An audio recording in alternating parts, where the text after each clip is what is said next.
কেন এত পুলিশ দিয়েছো কেন?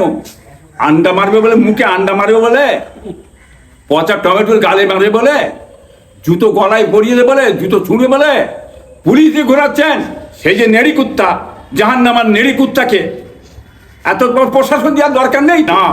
তদন্ত করা হোক, তদন্ত করলে দেখবেন কোটি কোটি টাকা এখনো বেরোবে। আর 21শে জুলাই লোক যাবে কোথা? পচা ডিম দিয়ে ছোটে কি বুঝলেন? লোক তো চোর চোর বলে চিল্লাবে, চারিদিকে বলবে চোর, দলের চোরের চোরের দল বেরিয়েছে দেখো। শওকত মোল্লার মেয়ে অনেক কিছু বলতে পারে, বাপ হয়তো মেয়ের মনে হলে কিছু হবে, বাপকে বাঁচাবার জন্য অনেক কিছু বলতে হয়, বলতে পারে। কি দোষ করেছে না করেছে বাংলার সমস্ত মানুষ জানে, কত মার্ডার হয়েছে সেটা বাংলার মানুষ জানে, কি বুঝলেন? ফুরফুরা সেলফ চালিয়ে কত বড় ছোট বড় কথাবার্তা বলছে সেটাও বাংলার মানুষ জানে। অমিত শাহর সঙ্গে আজকে দাদা হুজুর কিবলাকে তুলনা করেছিল ফুরফুরা দাদা হুজুর কিবলাকে, এটা বাংলার মানুষ জানে। অত বড় লম্বা চওড়া কথাবার্তা বলেছিল, এটা নতুন কথা নেই, বুঝলেন না? তাকে ছেড়েছে, নিয়ে এসেছে, বেড়াচ্ছে, কিছু মনে করবেন না। এখন হয়তো কষ্ট হচ্ছে দেখতে, হ্যাঁ, প্রশাসনকে নিয়ে বেড়াচ্ছে। এত প্রশাসন দেওয়ার কি মানে আছে? এত তো প্রশাসন দেওয়ার দরকার নেই। হ্যাঁ, সেই যে নেড়ি কুত্তা, জাহান্নামার নেড়ি কুত্তাকে এত প্রশাসন দেওয়ার দরকার নেই তো। দুটো পুলিশ থাকবে, ওকে নিয়ে ঘুরে বেড়াবে। কারো হিম্মত আছে? কারো হিম্মত আছে? হ্যাঁ, ওই ধারে বেড়ে যায়, ওই পুলিশের ধারে বেড়ে দুটো পুলিশ দিয়ে ঘুরে বেড়াবে। এটা পুলিশ দিয়ে বেশি করে দিয়ে তাকে যেন বেশি একটা হাইলাইট করে দেখানো হচ্ছে। হ্যাঁ, কি এমন মহারথী হয়ে গেছে? সে একটা কি মহারথী হয়ে গেছে?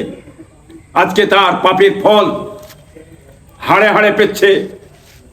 আজকে যে জায়গাটাকে দখল করে রেখেছিল সরকারের, মানুষের কোটি কোটি কোটি কোটি টাকা নিয়ে, হ্যাঁ, বিরাট ভবন তৈরি করেছে বিশালভাবে।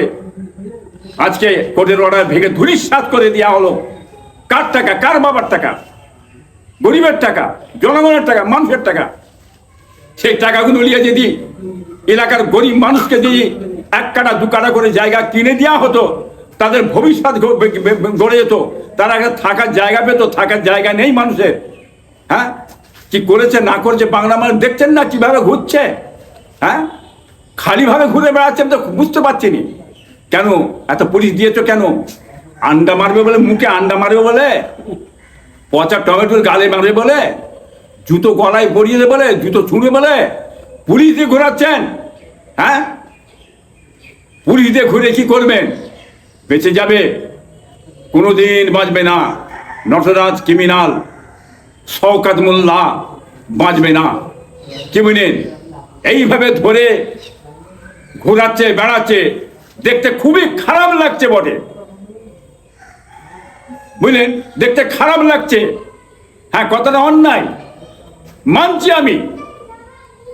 একটা মানুষকে ধরে বেঁধে পচা ডিম মারবেন, জুতো মারবেন, ইট মারবেন, সংবিধান বহির্ভূত কাজ, কি বুঝলেন? এটা ঠিক নয়। হ্যাঁ, এটাকে আমি কিন্তু সমর্থন করি না। সংবিধান অনুযায়ী তাকে নিয়ে এসে বের করা হোক, জেলে দেওয়া হোক, তার শাস্তি হোক, এটাকে আমি মানি। হ্যাঁ, মেয়ে হিসাবে তার মনে লাগবে, সে তার বাপকে বাঁচাবার জন্য অনেক কিছু বলবে, কিন্তু মেয়ে হিসাবেও ছেলে হয়ে বিবি হয়ে বাঁচাতে পারবে না। তদন্ত করা হোক, তদন্ত করলে দেখবেন কোটি কোটি টাকা এখনো বেরোবে, আরো অনেক কিছু। হ্যাঁ, ভিতরে যে হ্যাঁ ক্ষতি করে যে মানুষের, কি বলেন, সেগুলো দেখবেন আস্তে আস্তে ফুটে উঠবে ইনশাল্লাহ। দেখবেন হ্যাঁ, এটা পাপের ভোগ ভোগ করতে হবে। এটা খোদার গজব পড়েছে নেড়ি কুত্তা শওকত মোল্লার মাথায়। হ্যাঁ, এটা আরো সারা জীবন দেখবে বাংলার মানুষ। দেখেন, দলটাই তো শেষ হয়ে গেছে। টিএমসি দল তো নেই, শেষ, কি বুঝলেন? দলটা কি আছে? নেই তো, ও তো শেষ হয়ে গেছে, নাম মিটে গেছে। হ্যাঁ, 21শে জুলাই লোক যাবে কোথা? পচা ডিম দিয়ে ছোটে, কি বুঝলেন? লোক তো চোর চোর বলে চিল্লাবে, চারিদিকে বলবে চোর, দলের চোরের চোরের দল বেরিয়েছে দেখো। হ্যাঁ, এটা তো বলবে।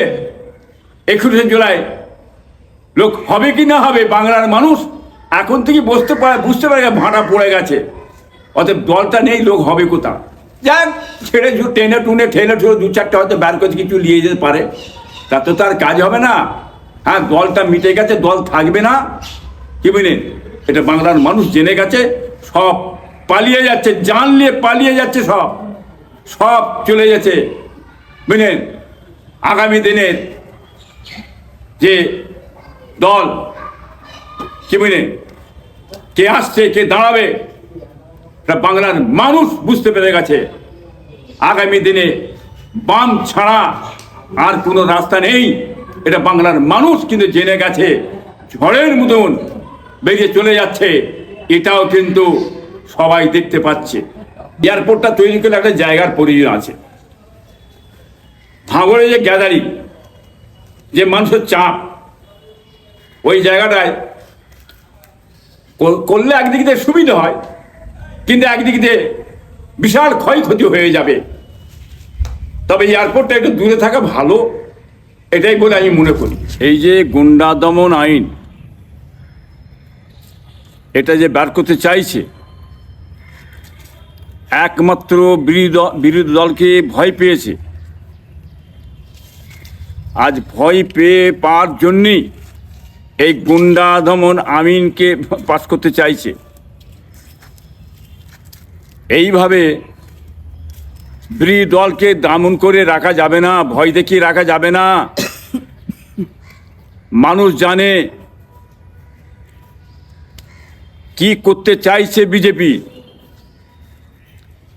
বিজেপি যে দলটা, এটা যে ধনীদের দল, এই সরকারটা গরিবদের নয়। গরিবদের কিছু হবে না, গরিব মার খাবে, গরিব উঠতে পারবে না, গরিব আরো গরিব হয়ে যাবে। এটা কিছু করার নেই, সেটা বাংলার মানুষ আপনারা আস্তে আস্তে বুঝতে পারছেন। এই সরকার আস্তে আস্তে কোথায় নিয়ে যাচ্ছে, দেশের পরিস্থিতিটা কোন দিকে চলছে, সেটা আপনারা বুঝতে পারছেন। পাস করতে চাইছে যে গুন্ডা দমন আইনটা পাস করে বিরোধী দল ধরে তারা যাতে ভয় পায়, কি বুঝলেন, যাতে না ফাঁকে বেরোতে পারে। একটাই মাত্র হচ্ছে, বিজেপি দলটা বিরোধী দলকে ভয় পেয়েছে, যার কারণে এই আইন পাস করে নিয়ে আসতে চাইছে। এটা বাংলার মানুষ জানে। ধমকানি চমকানি দিয়ে, বড় বড় কথাবার্তা বাতেলা ঝেড়ে বাংলার মানুষকে দমানো যায় না, বসানো যায় না। মনে রেখে দেবেন, যত আপনি ধমকানি চমকানি দেবেন, বাংলার মানুষ গর্জন করে উঠবে, গুর্জে উঠবে চারিদিকে। এইভাবে দমিয়ে কোনো দিন বিরোধী দলকে রাখা যাবে না, সে কথাই আমি বলতে চাইছি। মানুষ সোচ্চার হও, নিজের অধিকারকে বুঝে নাও। গণতন্ত্র প্রক্রিয়া অনুযায়ী আমার যে দেশের যে আমাদের পাওনা, আমাদের যে অধিকার, হ্যাঁ, সেটা বাংলার মানুষ বুঝে নেবে। এবং আমাদের মৌলিক অধিকার, হ্যাঁ, এটাকে আপনি দেবেন না, আটকে রাখবেন না, এটা কোনোদিন মেনে নেবে না। বাংলার মানুষ এর জবাব দিয়ে দেবে, আগামীতে বুঝতে পারবেন। দেখেন, কৌশলটা আলাদা। আগামীতে পৌরসভা আসছে, কি বুঝলেন, উনি চালছেন অন্যদিকে, সেটা আমরা জানি। আজকে উনি চাইছে মুসলিমদের ভোটটা নেওয়ার জন্যে। উনি যে মুসলিমদের ঘরে নিয়ে নেবে যাবো, এই কথাটা, মুসলিম কথাটা বলা ওনার ভুল হয়েছে, কি বুঝলেন, এটাকে মেনে নেওয়া যাবে না। ওনার কৌশলটা আমরা জানি কি করতে চাইছে। দিলীপ ঘোষও গরম গরম বক্তব্য খুব দিয়েছে, কোথা চলে গেল? হ্যাঁ, গর্তে ঢুকে পড়লো কেন দিলীপ ঘোষ? মুখের বাতেলা কমে গেল কেন? হ্যাঁ, বড় বড় কথা। দেশটা কারো বাবার নয়, কারো ব্যক্তিগত নয়। দেশটা হচ্ছে ভারতবর্ষের জনগণের দেশ, আপামর জাতির দেশ। জাতি ধর্ম বর্ণ নির্বিশেষে আমরা একসঙ্গে বসবাস করি, আমাদের সকলের দেশ। আপনার গরম গরম বক্তব্যটা আপনার ঘরের ভিতরে বলুন না, কি বুঝলেন? ঘরের ভিতরে বসে পান্তা ভাত খেতে খেতে বলুন, ওটা চলবে, বাইরে চলবে না ওটা। ওরকম বড় বড় কথা রেখে দেন। আপনি বলছেন, আপনাদেরকে উনিয়ে বলছে, এটা তো উচিত নয়। আপনারা সব মন্ত্রী হয়েছেন নাকি? আপনারা ভোটে জিতেছেন? হ্যাঁ, আপনারা সংবিধান পাঠ করেছেন, সংবিধান আইনটা জানেন। আজকে সংবিধান পাঠ করে আপনারা কোথায় যাচ্ছেন? সংবিধানের বহির্ভূত কথাবার্তা বলছেন, এটা বড় লজ্জার বিষয়। অতএব সেটা বাংলার মানুষ বুঝে নিয়েছে। উনি হিন্দু হিন্দু করবে, ইনি মুসলমান মুসলমান করবে, কি বুঝলেন? ভোটটা টানার জন্য এই কৌশল চালিয়েছে। আগামী পৌরসভা এসছে, হুমায়ুন বাবু এই লাইনে একটু আগিয়ে গেছে, সে বাংলার মানুষ ধরে ফেলেছে, বুঝতে পারছে। বাংলায় বড় বড় কথাবার্তা বলতে পারবে না। উনি কি মানুষের মুখকে বন্ধ করতে দিতে চাইছে? মার্শাল আইন জারি করতে চাইছে? হ্যাঁ, দেশটা তো কারো বাবার নয়। বড় কথা ছোট কথা বলার অধিকার সকলেরই আছে।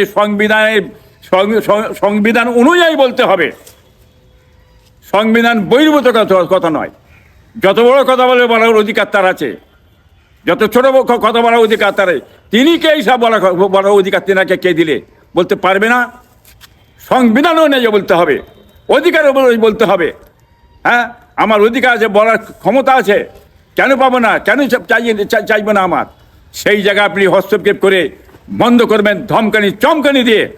বাংলার মানুষ মেনে নেবেন, এটা পশ্চিম বাংলাটা মাথায় রাখতে হবে আপনাকে, সেইভাবে চলতে হবে। হ্যাঁ, কেউ কারোর উপর দোষ চাপাতে যাবেন না। উনি করেছে, ইনি করেছেন। হ্যাঁ, বিচার করতে গেলে যেমন হুমায়ুনের বিচার করতে হবে, দিলীপ ঘোষের সেই বিচার করতে হবে। একই ক্যাটাগরি দুজনে পড়েছে, এটা মাথায় রেখে চলতে হবে আপনাদের ঘরে।